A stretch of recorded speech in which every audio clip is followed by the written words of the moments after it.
I went line by line through the Trump administration's new workforce plan. If you're looking for work or you're trying to change careers or trying to increase your income, then you need to understand what they're doing because it's already underway.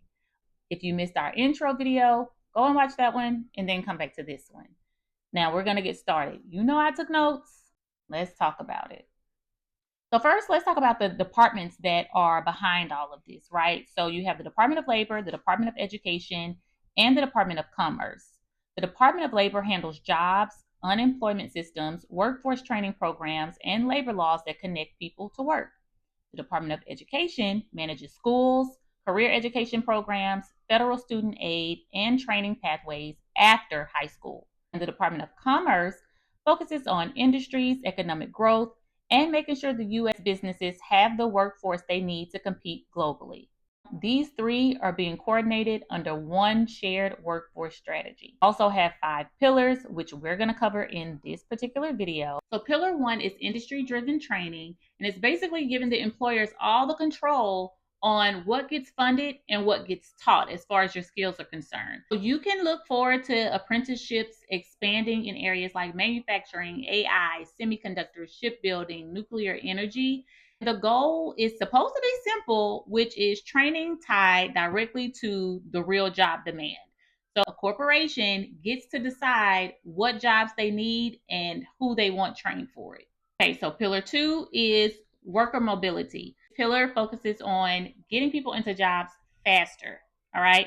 So it expands the workforce Pell Grants, basically allow federal funding to be used for short-term job training programs instead of only using them for college degrees. It also introduces tools that measure whether the training programs actually lead to jobs with higher wages, because that is one of the goals of this plan. Pillar 3 is integrated systems. This is where you're going to see the WIOA reform happening. So this pillar is supposed to combine and streamline federal workforce programs into one system within the states. So remember when you saw them shutting down Job Corps, trying to eliminate the Senior Community Service Employment Program? Those services are supposed to be combined. So let's back up and talk about what WIOA is. The Workforce Innovation and Opportunity Act, and it's the main federal act that funds job training programs. Job Corps is a residential training program for young adults, typically ages 16 through 24, and it includes education, housing, as well as job skills. The SCSEP is the Senior Community Service Employment Program, and it provides part-time work and training for low-income adults ages 55 and older to help them re-enter the workforce. And then, of course, we can't forget the adult education programs, because those are the programs that help adults build basic skills like reading, math, English, and GED preparation.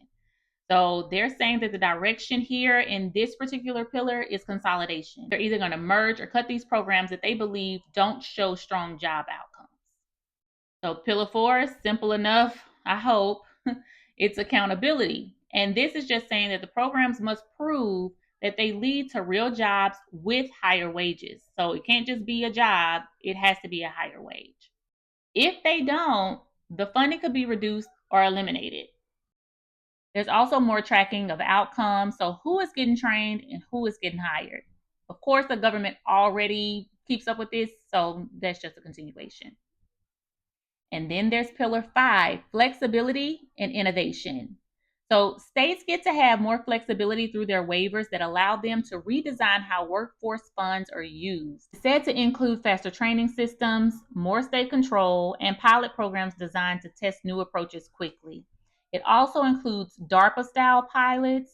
DARPA stands for Defense Advanced Research Projects Agency. It's a federal agency under the Department of Defense that funds experimental high-risk innovation projects. So basically, the gist of Pillar 5 is speed. This plan is already reshaping how the U.S. connects people to jobs, from training to funding to hiring. The goal is to shift the system toward faster training tied directly to employers and job outcomes. And some people will get quicker access with new career paths.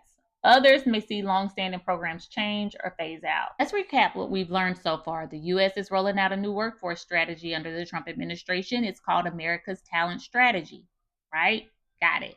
There are three departments that are heading this up: the Department of Education, the Department of Labor, as well as the Department of Commerce. The system is moving toward faster training tied directly to the employer's demand. Workforce Pell Grants are being redirected from 4-year degrees to short-term job training funding. Programs under the WIOA are being consolidated.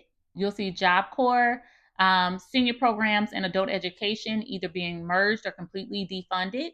Funding is becoming more performance-based, which is basically meaning that if a job is meeting their goals as well as, exceeding their pay goals as well, then they will receive more funding for those higher wages that they pay out.